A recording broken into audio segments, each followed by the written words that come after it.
오늘은 이 아브넬의 죽음, 이스보셋의 죽음과 함께 사울 왕국이 몰락하는 내용에 대해서 함께 말씀을 나누겠습니다.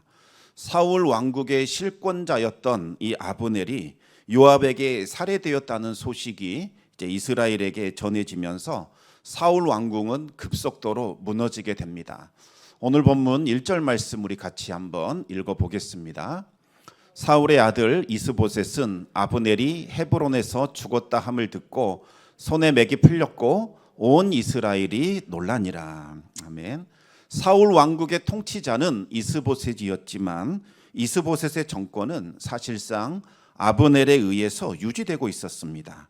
이스보셋은 단순히 사울의 아들이라는 이유만으로 왕권을 쥐고 있는 얼굴마담에 불과했습니다. 아브넬이 죽었다는 것은 이제 이스보셋의 정권이 실세를 잃어버린 것이나 마찬가지였습니다. 아브넬이 죽었다는 소식을 들은 이스라엘 백성들도 크게 놀라게 됩니다. 고대 사회는 국가의 운명이 한 명의 영웅에 의해서 좌지우지되고 있었던 그러한 국가 시스템이었습니다. 그래서 위대한 영웅이 태어나게 되면 국가가 살아나게 되고 또 그 위대한 영웅이 죽게 되면 국가가 매우 위태롭게 되었습니다. 아브넬은 사울 왕국을 지탱해 주던 위대한 영웅이었습니다.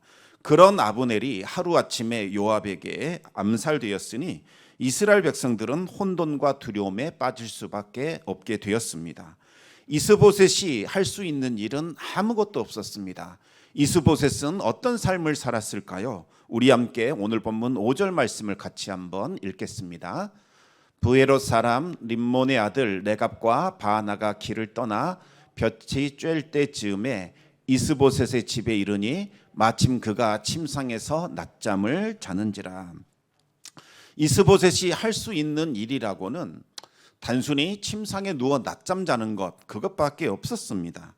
보통 중동 지역에는 뜨거운 태양빛이 내려쬐는 이 점심시간에는 낮잠을 자는 관습이 있었기 때문에 평상시라면 이스보셋이 낮잠을 자는 것은 그리 이상한 일은 아니었을 겁니다. 하지만 지금은 아브넬이 암살을 당했고 또 사울 왕국은 최대의 위기를 맞이하는 그와 같은 상황입니다. 그런데 태평하게 어떻게 낮잠을 잘 수 있겠습니까? 일반적으로 그럴 수 없습니다. 이스보셋이 낮잠을 자고 있었다는 것은 이스보셋이 지금 술에 의존하고 있었다는 것을 알려줍니다. 너무나 두려워서 현실을 도저히 받아들일 수 없어서 맨정신으로는 견딜 수 없었을 겁니다. 그래서 이스보셋은 날마다 술에 취하며 대낮부터 술에 취해 정신을 놓고 낮잠을 자고 있었던 것으로 추정이 됩니다. 이스라엘이 혼란스러워진 틈을 타서 반역하는 자들이 나타나게 됩니다. 본문 2절과 3절 말씀을 같이 또 읽겠습니다. 사울의 아들 이스보셋에게 군 지휘관 두 사람이 있으니 한 사람의 이름은 바나요 한 사람의 이름은 레갑이라. 베냐민 족속 브에롯 사람 림몬의 아들들이더라. 브에롯도 베냐민 지파에 속하였으니 일찍이 브에롯 사람들이 깃다임으로 도망하여 오늘까지 거기에 우거함이더라. 이 바나와 레갑은 이스보셋의 군 지휘관이었는데 아브넬과 같은 총사령관은 아니었던 것 같습니다. 그들은 아브넬의 지시를 받아 움직이던 하급 지휘관들이었습니다. 공동 성경을 보시면 그들은 특공대의 대장이었다고 번역하고 있습니다. 아마도 이 바나와 레갑 두 사람은 왕의 곁에서 왕을 보좌하면서 게릴라 작전을 수행하던 그 임무를 맡았던 사람들이었던 것 같습니다. 그런데 이 왕의 신임을 한 몸에 받는 특공대 대장들이 이스보셋을 배반하고 반역을 일으킨 겁니다. 왜 이들은 은혜를 베풀어 준 이스보셋을 배반하게 되었을까요? 여러 가지 이유가 있겠지만 3절은 이 두 사람이 브에롯 사람이었다, 이것을 지금 강조하고 있었습니다. 다시 말하면 이스보셋을 배반한 사건과 이들이 브에롯 사람이었다는 것 사이에는 아주 긴밀한 연관이 있었다는 것을 지금 암시하고 있습니다. 도대체 어떤 일들이 있었을까요? 원래 이 브에롯은 기브온 성읍 중에 하나였습니다. 원래 이 기브온 족속들은 진멸해야 하지만 이들은 이스라엘을 속여서 이스라엘과 화친 조약을 맺게 됩니다. 이들은 이제 제사장을 도와서 제사에 사용되는 장작을 패거나 물을 길어주는 그와 같은 일들을 하게 됩니다. 그런데 어느 날 이 부에롯 주민들은 고향을 떠나서 저 멀리 변방에 있는 이 기띠암까지 도망쳐야 하는 끔찍한 사건을 겪게 됩니다. 이 사울의 대학살이 이 당시에 일어나게 된 겁니다. 사울은 다윗과 제사장들이 서로 내통하고 있다는 거짓 보고를 듣고서 이성을 잃어버렸습니다. 그리고는 아주 잔인한 대학살을 벌이게 되지요. 이때 대제사장이 죽었고 85명의 제사장들도 죽임을 당하게 됩니다. 그리고 제사장의 성읍인 이 놋 땅에 거주하는 모든 주민들과 가축들도 다 몰살되는 일이 일어나게 됩니다. 또한 이 놋 땅과 아주 가까운 곳에 있는 오늘 본문에 나오는 부에롯 주민들 역시 이 사울에게 의하여 희생되는 그러한 비극이 일어나게 됩니다. 부에롯 주민들은 놋 땅을 오고 가면서 제사장들을 도와주고 그들의 제사를 돕는 일을 하고 있었는데 이들 역시 한통속이라는 오해를 받고서 그날의 대참사가 일어나게 되었던 겁니다. 부에롯 주민들은 이 대학살을 피해서 기따임이라고 하는 이스라엘의 변방 끝으로 도망을 치게 됩니다. 이때 바나와 레갑도 기따임으로 피한 것으로 추정이 됩니다. 그 후에 두 사람은 용병이 되어서 사울의 군대에 들어올 수 있게 되었고 용맹함을 인정받아서 특공대 대장까지 이제 임명을 받게 됩니다. 하지만 이 사울 왕국에 대한 분노와 복수심은 여전히 사라지지 않았습니다. 그러다가 이 혼란한 틈을 타서 이스보셋을 배반하고 반역을 일으키게 된 겁니다. 오늘 본문 6절과 7절 말씀 계속해서 한번 읽어보겠습니다. 레갑과 그의 형제 바나가 밀을 가지러 온 채 하고 집 가운데로 들어가서 그의 배를 찌르고 도망하였더라. 그들이 집에 들어가니 이스보셋이 침실에서 침상 위에 누워 있는지라. 그를 쳐 죽이고 목을 베어 그의 머리를 가지고 밤새도록 아라바 길로 가 군량미를 수송하고 있는 임무를 맡고 있었던 이 두 사람은 병사들에게 줄 군량미를 가지러 왔다, 이 핑계를 대면서 왕궁으로 들어오게 됩니다. 평소에도 이 두 사람은 자주 군량미를 가지러 왕궁에 들렀기 때문에 아무런 제지도 받지 않고 곧장 이스보셋의 침실까지 들어갈 수 있었습니다. 그리고 그들은 침상에 누워 낮잠을 자고 있는 이스보셋을 발견하고 그의 배를 칼로 찔러 죽인 후에 목을 베어서 머리를 들고 나오게 됩니다.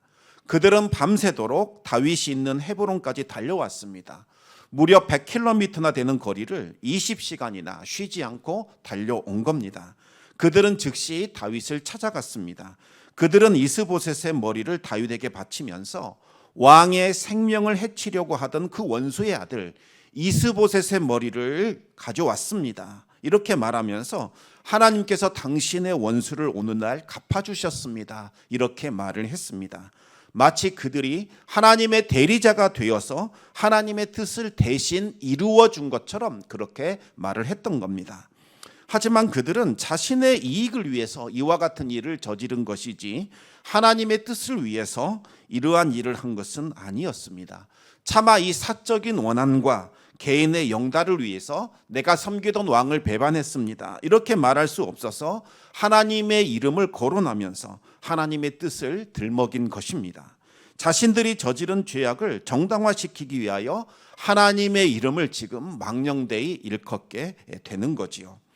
그들은 다윗과 사울이 서로 적대적인 관계라는 것을 너무나도 잘 알고 있었습니다. 사울은 다윗을 제거하기 위하여 특수부대 이 3,000명을 선발해서 마치 사냥꾼이 사냥감을 쫓듯이 다윗을 추격해 다녔습니다. 다윗은 그들로 인하여 수많은 죽음의 위험을 겪게 되었습니다. 아마도 바나와 레갑이 그 임무에 동원이 되었던 것으로 추정이 됩니다. 그리고 아주 중요한 직책을 맡았을 겁니다. 그래서 그들은 다윗이 사울과 그리고 아브넬과 이스보셋과 그들로부터 받은 고통이 얼마나 컸는지, 크고 극심했는지를 누구보다 더 잘 알고 있었습니다. 그래서 이스보셋의 머리를 다윗에게 바치면 다윗이 정말 좋아할 것이라고 생각을 했던 겁니다. 통상적으로 자신이 섬기던 왕의 머리를 대적에게 바치는 것은 우리는 이제 당신에게 항복합니다, 그리고 당신에게 충성을 맹세합니다, 이와 같은 표시였습니다. 따라서 다윗이 그들의 이 저지른 모든 죄를 다 눈감아주고 큰 상을 베풀고 높은 자리를 줄 것으로 그들이 기대했던 겁니다. 하지만 다윗의 반응은 완전히 달랐습니다. 9절에서부터 12절까지 말씀을 우리 같이 한번 읽어보겠습니다. 다윗이 브에롯 사람 림몬의 아들 레갑과 그의 형제 바나에게 대답하여 그들에게 이르되 내 생명을 여러 환난 가운데서 건지신 여호와께서 살아계심을 두고 맹세하노니 전에 사람이 내게 알리기를 보라 사울이 죽었다 하며 그가 좋은 소식을 전하는 줄로 생각하였어도 내가 그를 잡아 시글락에서 죽여서 그것을 그 소식을 전한 가품으로 삼았거든. 하물며 악인이 의인을 그의 집 침상에서 죽인 것이겠느냐. 그런즉 내가 악인의 피 흘린 죄를 너희에게 갚아서 너희를 이 땅에서 없이 하지 아니하겠느냐 하고 청년들에게 명령하매 곧 그들을 죽이고 수족을 베어 헤브론 못가에 매달고 이스보셋의 머리를 가져다가 헤브론에서 아브넬의 무덤에 매장하였더라. 다윗은 지금까지 여러 환난을 만났지만 하나님께서 도우셨기 때문에 그 환난에서 살아남을 수 있었던 것이지 군대나 다른 누군가의 도움으로 살아난 것이 아니라고 말했습니다. 그러면서 지금 바나와 레갑이 저지른 이 일은 하나님의 뜻을 행한 것도 아니요 다윗을 이롭게 하는 것도 아니라고 못 박아 버렸습니다. 다윗과는 아무런 관계가 없으니 그들이 저지른 그 범죄 행위를 하나님이나 다윗 자신과 연결시키지 말라고 단호하게 지금 말하고 있는 겁니다. 그러면서 이전에 아말렉 소년이 자신이 사울을 죽였습니다 하면서 사울의 왕관과 팔고리를 가져다가 증표로 내민 일에 대해서 다윗이 언급했습니다. 아말렉 소년은 그때 정말 다윗이 기뻐하면서 상을 내려줄 것으로 기대했지만 다윗은 오히려 사울의 죽음을 크게 슬퍼하며 애도했습니다. 그리고 하나님이 기름 부으신 자를 죽였다면서 그 아말렉 소년을 처형하여 죽였습니다. 그때 아말렉 소년에게 내린 처벌이 이번에도 그대로 적용이 되는 거지요. 사울은 어떤 사람이었습니까? 다윗을 죽이려고 했던 죄인이 맞습니다. 또 아말렉 소년은 일부러 사울을 죽인 것도 아니요 사울이 제발 나를 죽여달라고 요청해서 어쩔 수 없이 사울을 죽였습니다. 그럼에도 불구하고 다윗은 하나님이 기름 부어 세우신 자를 내가 감히 죽였느냐 이 죄를 물어 그 소년을 처형한 겁니다. 그런데 이스보셋은 어떤 사람입니까? 다윗을 전혀 해치려는 마음이 없었습니다. 다윗의 입장에서 보면 이스보셋은 전혀 죄인이 아니었습니다. 그런데도 이들은 무죄한 이스보셋을 악한 방법으로 죽이고서는 마치 우리가 다윗을 위해서 하나님을 위해서 이와 같은 행동을 했습니다. 그렇게 변명하고 있는 겁니다. 이것은 도저히 용서받을 수 없는 극악무도한 죄악입니다. 다윗은 바나와 레갑의 범죄 행위를 꾸짖었습니다. 의인이 악인을 죽인 사악한 죄라는 겁니다. 여기서 말하는 의인은 신앙의 측면에서 흠결이 없다는 그런 의미가 아니라 법적인 차원에서 이 사람은 죽어야 할 죄를 저지르지 않았다는 것을 의미하는 겁니다. 이스보셋은 다윗이나 오늘 본문에 나오는 바나나 레갑에 대해서 아무런 해악을 끼치지 않았습니다. 오히려 그들에게 은혜를 베풀었습니다. 바나와 레갑은 자신의 생명을 바쳐서 자신을 군대 대장으로 삼아준 이스보셋을 섬겨야 하는 자들입니다. 그러나 그들은 그와 같은 은혜를 저버리고 아주 배은망덕한 행동을 하게 되었습니다. 아무런 잘못도 없고 그들에게 은혜를 베푼 이스보셋을 이기적인 목적을 위하여 잔인하게 살인한 겁니다. 그러면서 마치 그 일은 다윗을 위한 것이요 하나님의 뜻을 위한 것이라고 애써 포장을 한 겁니다. 다윗은 그들을 죽이고 손과 발을 잘라서 헤브론 연못가에 매달라고 지시를 했습니다. 다윗이 그들의 시신을 매단 것은 다시는 이와 같은 무지한 사람을 죽이는 일이 없도록 엄하게 경고를 하고 교훈을 주기 위한 것이었습니다.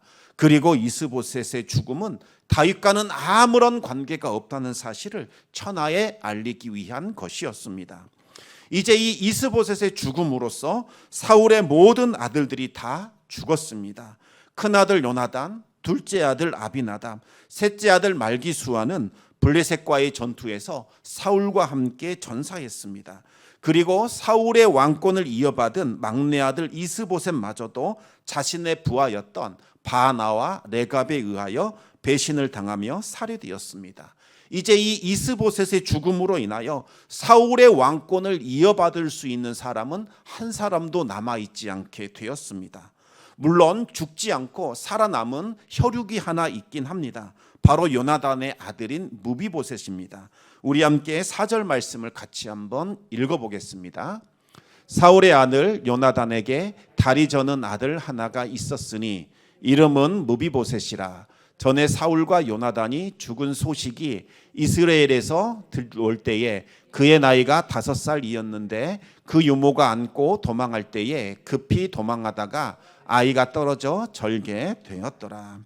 오늘 본문은 분명히 바나와 레갑에 의하여 이스보셋이 살해당하는 그와 같은 내용에 대해서 말씀하고 있습니다. 그런데 느닷없이 이 4절을 보시면 무비보셋에 대한 이야기가 갑자기 등장하고 있습니다. 이야기의 흐름과는 별 상관이 없는 무비보셋의 이야기가 등장하는 이유가 무엇일까요? 그것은 이 무비보셋의 이야기가 사울 왕국의 몰락과 아주 깊은 관계가 있기 때문입니다. 무비보셋은 죽음에서 살아나기는 했지만 두 다리를 저는 저른바리가 되었습니다. 원래부터 저른바리로 태어난 것이 아니라 사고를 당해서 저른바리가 된 거지요. 사울과 아버지 요나단이 죽었다는 소식을 들은 무비보셋의 유모가 깜짝 놀라서 5살 된 그 어린 아이를 업고 급하게 도망치다가 아기를 떨어뜨리는 바람에 두 다리를 다치게 된 겁니다. 그때부터 무비보셋은 평생 저른바리로 살게 되었습니다. 이스보셋이 부하들에게 배반을 당해 죽은 이야기를 하고 있는데 갑자기 무비보셋이 저른바리였다라고 하는 것을 언급하는 이유는 무비보셋은 사울의 왕권을 이어받을 수 없는 처지라는 것을 보여주기 위한 겁니다. 당시의 왕은 단순히 이 왕좌에 앉아서 통치하는 것만이 아니라 전쟁터에서 가장 먼저 앞장서서 나가야 하는 그와 같은 위치에 있었습니다. 그런데 무비보셋은 자신의 몸도 가누기 힘든 그와 같은 처지였습니다. 따라서 이 무비보셋은 왕권을 이어갈 수 없다는 것을 지금 본문이 말해주고 있는 겁니다. 따라서 이 사울의 막내 아들 이스보셋의 죽음으로 인하여 사울의 왕국은 완전히 몰락해버렸다. 이와 같은 사실을 오늘 본문이 말씀하고 있는 겁니다. 사무엘 하서를 보시기 바랍니다. 처음부터 사울 왕국의 몰락에 대해서 이야기하고 있습니다. 사울 왕국의 그 왕권을 이어가야 할 사람들이 하나씩 둘씩 죽어감으로써 하나님의 뜻과 계획이 서서히 이루어지고 있다는 것을 보여주는 것이 바로 사무엘 하서의 말씀입니다. 1장을 보시면 사울 왕과 그의 아들 요나단이 블레셋과의 전쟁에서 죽었다는 내용이 나옵니다. 그리고 3장을 보시면 사울 왕국의 실권자였던 이 아브넬이 요압에게 죽는 그와 같은 내용이 나오고 있습니다. 그리고 오늘 본문 4장을 보시면 사울 왕국의 마지막 왕인 이스보셋이 자신의 부하들에게 배신을 당하여 끔찍하게 살해되는 그와 같은 내용에 대해서 말씀하고 있습니다. 유일하게 살아남아 있는 사울의 혈통인 무비보셋은 저른발이라서 더 이상 사울 왕국의 왕권을 이어갈 수 없습니다. 이로써 이제 하나님께서 사무엘을 통해서 경고하셨던 대로 사울의 왕국은 완전히 몰락하게 되었고 하나님께서 사울을 통해 기름 부어 세우신 다윗이 이스라엘을 통치하게 됩니다. 그런데 여러분 여기서 궁금한 것이 하나 있습니다. 하나님께서 사울을 버리고 다윗을 왕으로 선택했다고 해서 정말 이처럼 비참한 결론을 맞아야 하는 걸까요? 절대로 아닙니다.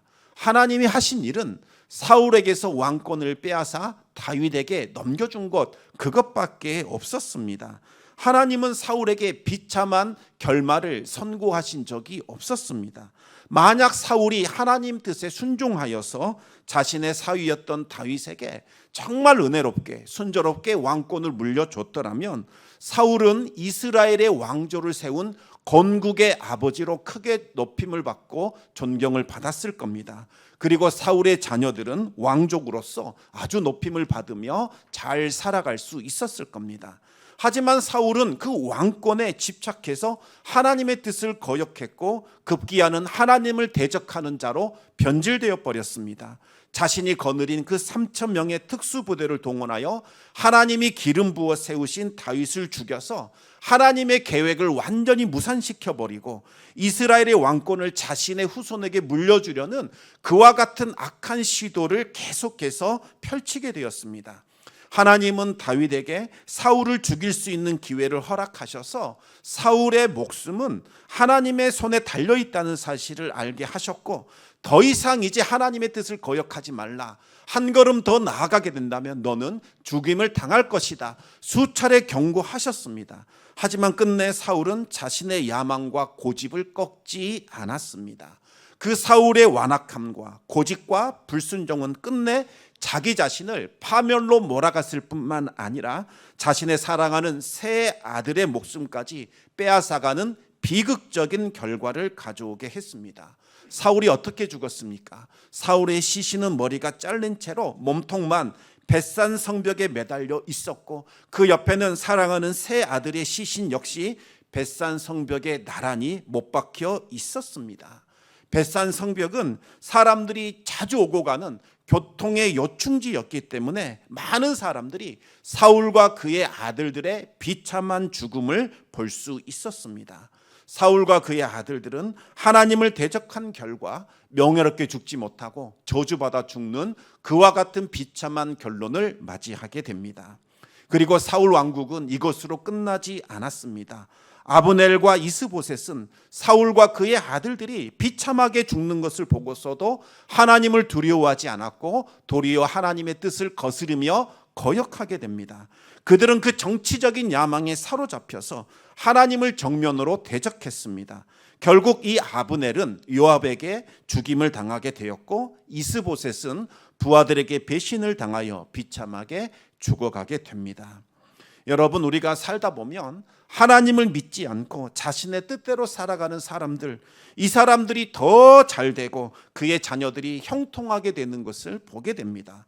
오히려 하나님의 뜻대로 살아보려고 몸부림치며 기도하는 사람들, 그들의 자녀들은 더 안 풀리고 어렵고 힘들게 사는 것처럼 보입니다. 그럴 때 우리의 마음은 힘들어지고 우리는 실족해서 믿음을 잃어버리게 되는 거지요. 그러나 하나님은 우리에게 분명히 말씀하십니다. 악인의 형통을 부러워하지 말고 그들을 시기하지 말라, 이렇게 말씀하십니다. 그들은 풀과 같이 속히 배임을 당할 것이다. 푸른 채소처럼 쇠잔해질 것이다. 그렇게 우리에게 말씀하고 있습니다.